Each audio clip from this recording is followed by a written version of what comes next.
Baiklah, jamaah yang dimuliakan Allah Subhanahu wa taala, melanjutkan kajian taklim kita di hari Selasa yang lalu tentang bab adab, di antara Kitabul Adab Syekh Muhammad bin Amin bin Syekh Abu Bakar, itu Kitabul Adab, yaitu tentang adab daripada ketika kita masuk masjid dan maupun keluar masjid. Kemarin ada beberapa adab yang sudah diterangkan, di antaranya kalau kita masuk, yang pertama sholat sunnah tahiyatul masjid, kemudian niat iktikaf, kemudian ya masuk ke dalam masjid mendahului kaki kanan, kemudian ya membaca doa kalau masuk ke dalam masjid, ya kemudian yang lainnya juga kemarin sudah dibahas, ya memperbanyak zikir, doa, sholawat, ya, dan juga kalau masuk masjid pakaiannya yang sopan, ya, dan yang berikutnya ya tidak juga bergurau atau tertawa bercanda di dalam masjid, ya, dimana daripada hadis Nabi Muhammad SAW, ya, ad-dhahikul fil masjid zulmatun fil qabr, yaitu tertawa di dalam masjid ya akan menyebabkan kegelapan di alam kubur, ya, di dalam kubur, ya, karena itu jangan banyak bercanda, ya. Kemudian yang berikutnya juga di sini, ya, tidak berjalan di depan orang yang sedang sholat kecuali dalam keadaan darurat. Nah, ini juga penting nih daripada adab dan sopan santun. Ya, jadi kita kalau lagi di masjid, perhatikan semuanya. Ini kalau lagi di masjid, ada di depan jamaah lagi sholat, entah dia sholat fardu yang dia memang tertinggal, dia belum sholat nggak ikut berjamaah, atau dia lagi sholat sunnah, jangan kita lewat di depannya. Paling nggak di depan mukanya dia. Kalau mundur di depan berapa soft, karena memang nggak bisa menghindarin lagi.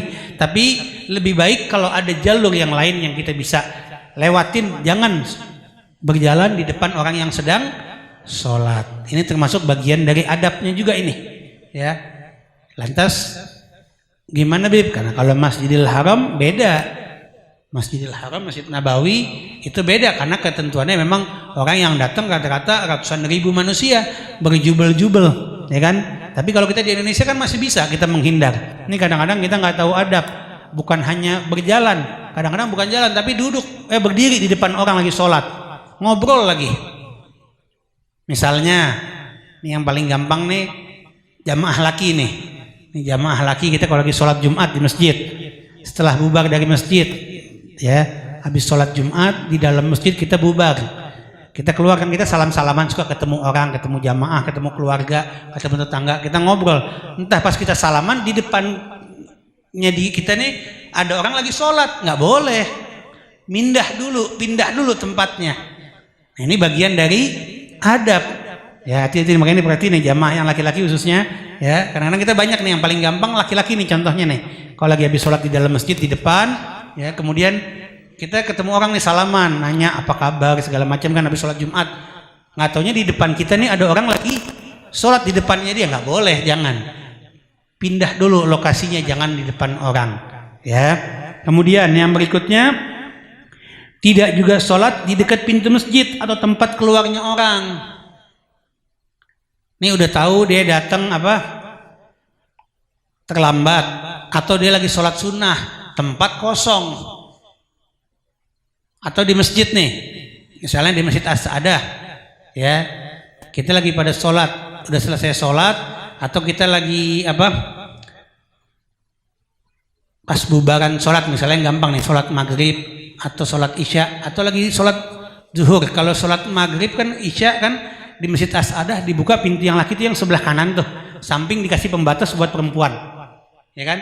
Ini tiba-tiba ada orang udah datang telat, dia nggak ikut berjamaah, imam lagi selesai assalamualaikum, lagi berzikir, tiba-tiba dia datang sholatnya bukan di pinggir, di teras atau di dalam, cari posisi yang aman, dia sholat pasti depan pintu, sedangkan yang jendela pintunya kita lagi tutup, orang kan nggak bisa keluar jamaah kan, ya kan. Nah, ini jangan, kan masih ada tempat yang lain, jadi jangan juga biar kelihatan orang, oh ini biar dilihat, oh saya sudah sholat, jangan juga.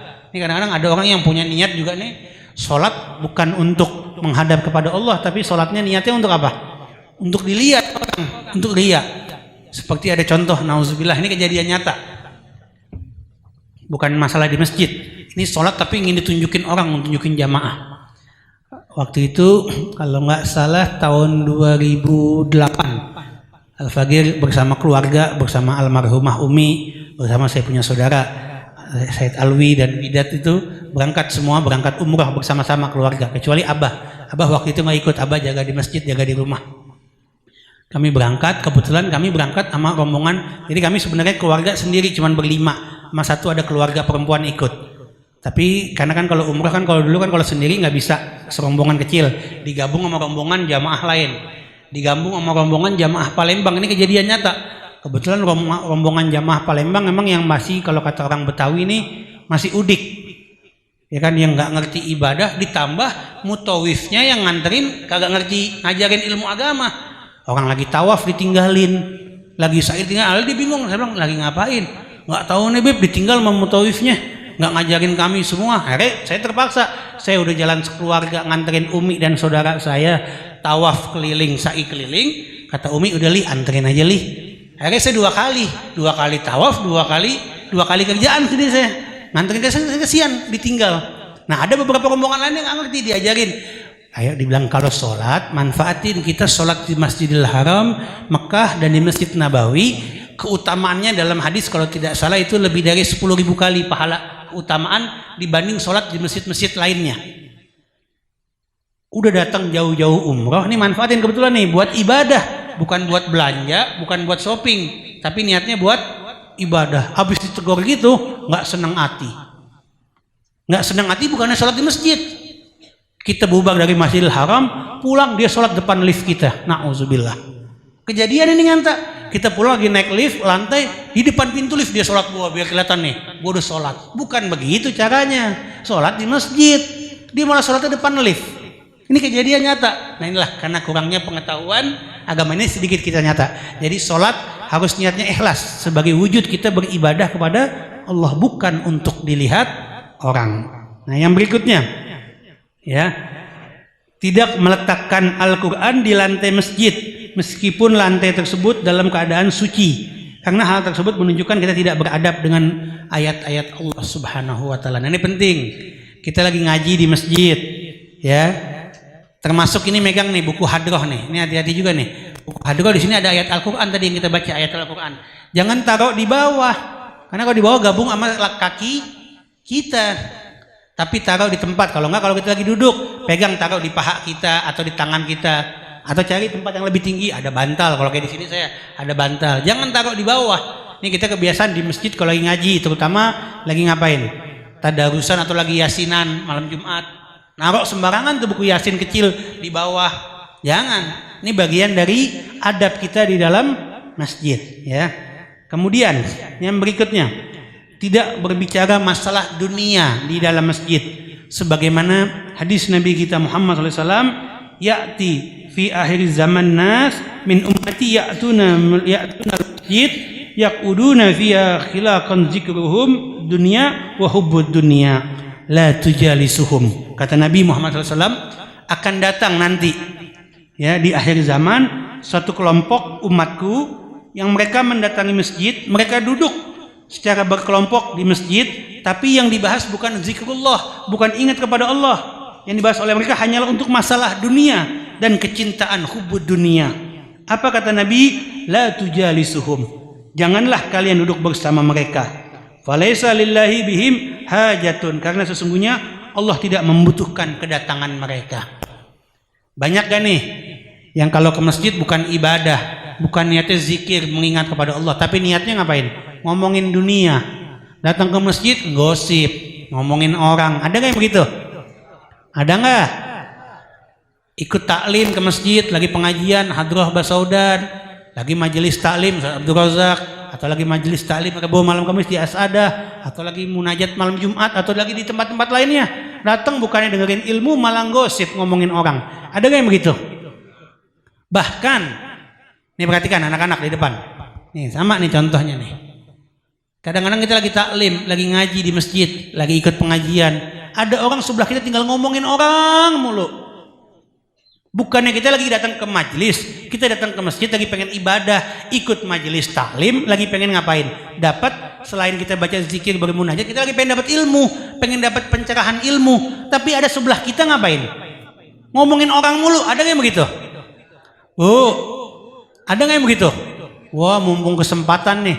Kalau lagi hadroh Basaudan ketemu nih tetangga-tetangga banyak, ngomongin langsung begitu duduk, si fulan begini, ngomongin si fulan baru ganti mobil, ganti motor, baru datang mulu bahan belanjaan online-nya, ngomongin orang. Ada nggak yang begitu? Itu kalau ada yang begitu tinggalin, duduk, pindah kalau perlu cari tempat yang lain, suruh diem. Kenapa? Kita lagi datang ke majelis, datang ke masjid, pengen dekat sama Allah, pengen dekat, hati kita pengen dekat sama Allah dengan kita zikir, munajat, ngaji, dengan kita mendapat ilmu, pencerahan ilmu dari taklim yang dibahas. Tapi ini malah ngobrolnya bukan ngobrolin dunia, ngomongin orang. Ada nggak yang begitu? Ya, hati-hati, jangan seperti itu kata Nabi Muhammad SAW, la tujalisuhum. Apalagi kita datang ke masjid, bukannya isinya untuk ngapain? Zikrullah, dekat kepada Allah, tapi isinya untuk apa? Gosip atau ngomongin dunia mulu. Ya, seperti contoh kalau di masjid, ya, jangan juga kita ngurusin masalah dunia mulu. Ini penting, ya. Jadi itu Nabi Muhammad SAW sudah ingatkan, tidak berbicara masalah dunia di dalam masjid. Manfaatkan untuk kita beribadah kepada Allah Subhanahu wa taala. Nah, kemudian ini ada juga yang penting dalam adabnya, ya. Tidak memasukkan anak kecil dan orang yang terkena penyakit gila ke dalam masjid. Nah, ini penting. Kata Nabi Muhammad SAW dikatakan, jannibu masajidikum, ya, sibyanannakum wa majaninakum. Jauhkanlah masjid-masjid dari kalian, ya. Maksudnya dari anak-anak kecil atau orang-orang gila. Maksudnya gimana? Bukan berarti anak kecil nggak boleh ke masjid. Kalau anak kecil yang belum balik, apalagi yang masih apa sih kalau bahasa dalam fikih, masih mumayyiz, masih kecil itu, masih kadang-kadang dia datang ke masjid masih pakai pampers, masih ngompol, nggak bisa dibilangin namanya anak-anak, masih kecil, dia belum bisa nahan air kencing, belum bisa nahan buang air besar. Jalan biarin aja sama ibu bapaknya main di masjid keliaran. Boleh ke masjid, dampingin. Kalau anaknya sudah mau pipis, kan anak pasti kalau mau pipis pasti bilang kepada siapa? Kepada ibu bapaknya, nggak mungkin kepada jamaah masjid. Anak kecil lagi main tiba-tiba bilang mau Ustaz Safari, saya mau pipis, kan nggak mungkin begitu. Dia pasti malu, dia diem. Akhirnya dia diem, dia malu, udah nggak nahan, dia pipis di jalan di masjid. Yang kotor karpet, nyuci karpet masjid emang gampang. Nggak cuma disikat, udah kena najis, dicuci, bisa berhari-hari keringnya. Karpet masjid kan bukan kayak karpet rumah, kecil, panjang-panjang. Nah, di sini maksudnya bukan berarti anak kecil nggak boleh ke masjid, boleh, dampingin.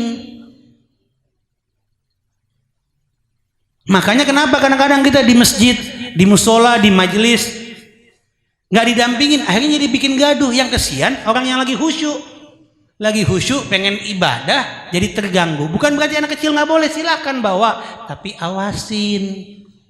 Nah, ini termasuk kelemahan kita umat Islam, karena kita terlalu toleransi kepada orang-orang kafir. Bangsa ini mengatakan umat Islam nggak toleran, intoleran, padahal umat Islam paling toleransi.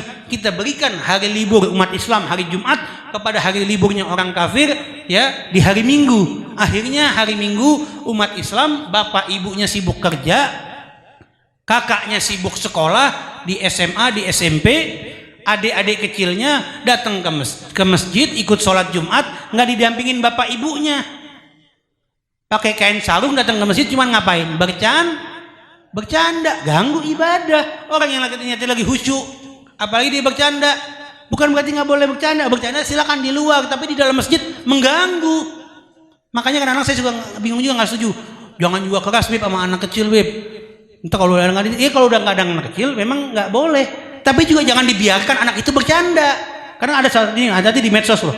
Jangan larang anak-anak kecil kalau di masjid diomelin. Salah, kalau itu anak nakal, itu anak kencing di celana, itu anak bercanda, mengganggu ibadah orang lain, dosa pengurus masjidnya juga. Orang lagi mau ibadah, khusyuk diganggu. Hati-hati nih kepada anak, ilmu parenting, ilmu pendidikan gaya-gaya baru, ngikut contoh di luar. Mungkin di luar anaknya beda, nggak bercanda kayak di Indonesia. di Indonesia dikasih kain sarung, sholat pakai kain sarung, ngapain yang ada anak-anaknya? Jujur anak-anak, kalau lagi pakai kain sarung di masjid ngapain? Diapain? Sarungnya diikat, main sepletan, main cambuk-cambukan, bercanda. Apalagi kumpul di masjid di atas bercanda, itu kedengeran nggak yang di bawah?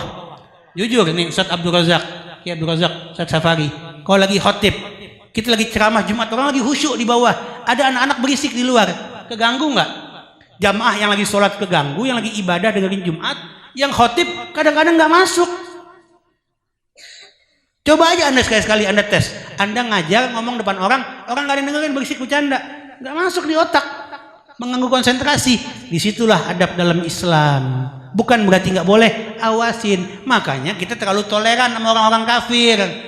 Kita berikan mereka libur hari Minggu, akhirnya orang-orang Nasrani enak. Ibadah ke gerejanya mereka hari Minggu, libur anak sekolah. Dia mandi dari pagi, bersihkan diri, dia bawa kitab sucinya, datang ke gereja, bawa anaknya. Bapak ibunya ikut dampingin. Tuh anak bandel, bapak ibunya pasti ngomel.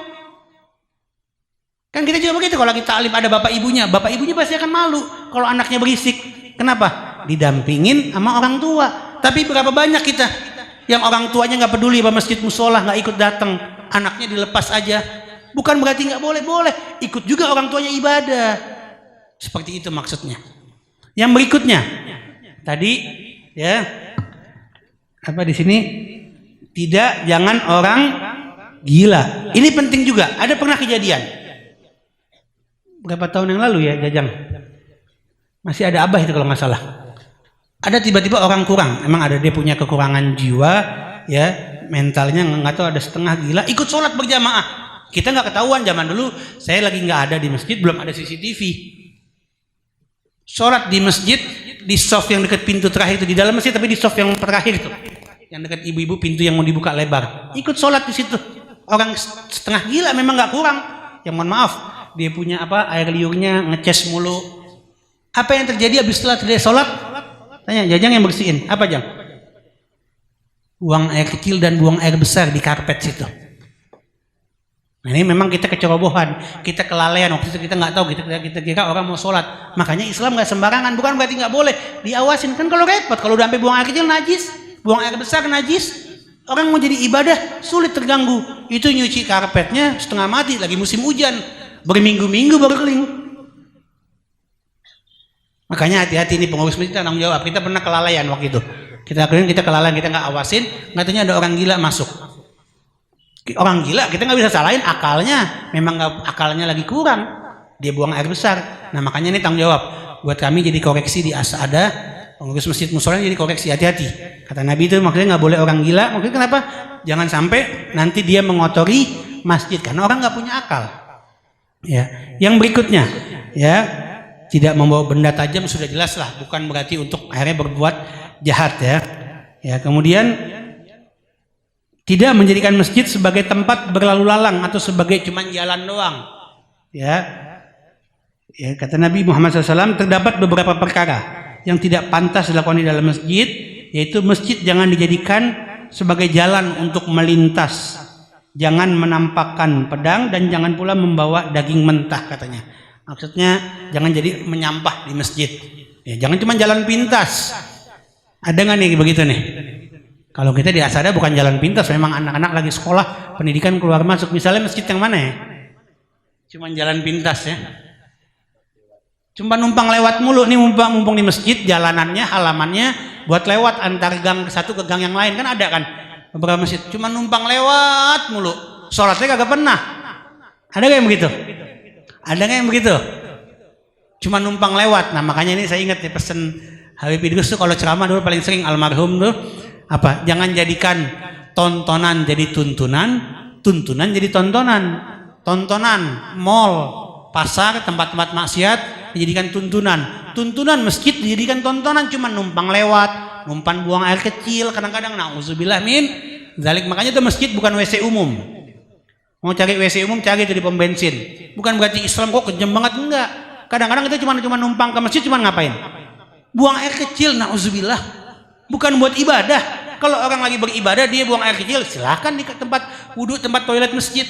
Ini cuma ke masjid Makanya berapa kali saya suka omelin kalau zaman Abah itu diusir. Ngapain cuma duduk, berhenti, parkir mobil, pakai motor, nanya kamar mandi di mana? Sholat kagak? Nggak sholat, keluar. Mendingan begitu. Bukan berarti kejam. Hormatin. Siapa lagi yang mau menghormatin masjid, rumahnya Allah, kalau bukan kita? Ini penting bagaimana kita umat Islam ini memposisikan masjid ini rumahnya Allah. Siapa lagi yang mau menghormati masjid, rumahnya Allah, kalau bukan kita tanggung jawab. Hati-hati, ini banyak nih kadang-kadang kita nih. Kalau saya kalau lagi di jalan, mohon maaf, kalau lagi tebelet mau buang air kecil atau buang air besar, lebih baik cari pom bensin saya. Kalau ke masjid emang niatnya mau sholat, atau ke masjid sekalian sholat ibadah, sholat sunnah. Ini kadang-kadang sholat sunnahnya kagak, datang ke masjid langsung buang air besar, buang air kecil, jalan lagi langsung, nggak sholat sunnah tahiyatul masjid, nggak ambil wudhu. Ada nggak yang begitu? Ada nggak? Banyak. Mohon maaf, pengurus masjid itu kayak zaman dulu. Masjid-masjid zaman dulu itu buatnya tegas-tegas, lu galak. Memang kenapa? Siapa lagi yang mau menghormatin masjid kalau bukan kita umat Islam? Nah inilah makanya pentingnya diajarkan adab di dalam masjid. Ya. Kemudian ini ada lagi bahkan nih untuk bagian dari segala memberi lampu untuk masjid jika dibutuhkan. Dalam hadis Nabi SAW, ya, man asraja fi masjidi min masajidillah sirajan, barang siapa yang menerangi masjid dari masjid-masjid Allah dengan cara meletakkan lampu, apa, maka malaikat dan pembawa arsy akan selalu beristighfar untuknya, yaitu selama di masjid tersebut terdapat sinar dari lampu tersebut. Artinya apa? Beri kemudahan di masjid. Zaman Nabi saat itu lampu pijar mungkin atau lilin, berikan. Zaman sekarang mudahin, selain lampu bisa pakai berikan karpetnya, berikan sarana masjid yang lain, atau ada rezeki beliin isi apa, ngeliat masjid tempat duduknya kotor, bau, beliin pembersihnya, apa, karbol, wipolnya, kan bisa. Masjidnya karpetnya kotor, mau ganti karpet baru silahkan. Ini kadang-kadang kita ke masjid ngedumel, wah jelek nih masjid kotor, nyumbang kah? Kagak, banyak yang begitu. Banyak gak? Tinggal ngeluh, kalau datang dia nyumbang silakan. Bukan berarti, ini penting bagaimana umat Islam punya kepedulian terhadap masjid, memakmurkan dan memperbagus masjid untuk umat beribadah dengan nyaman dan bisa khusyuk. Amin ya rabbal alamin. Inilah sedikit ya bagian daripada adab masuk masjid. Dan kalau untuk adab keluar, membaca doa daripada keluar masjid ya, dan keluar masjid dahulukan dengan kaki. Kalau tadi masuknya dengan kaki kanan, keluarnya dengan kaki kiri. Nah ini sedikit yang dapat Al-Faqih sampaikan.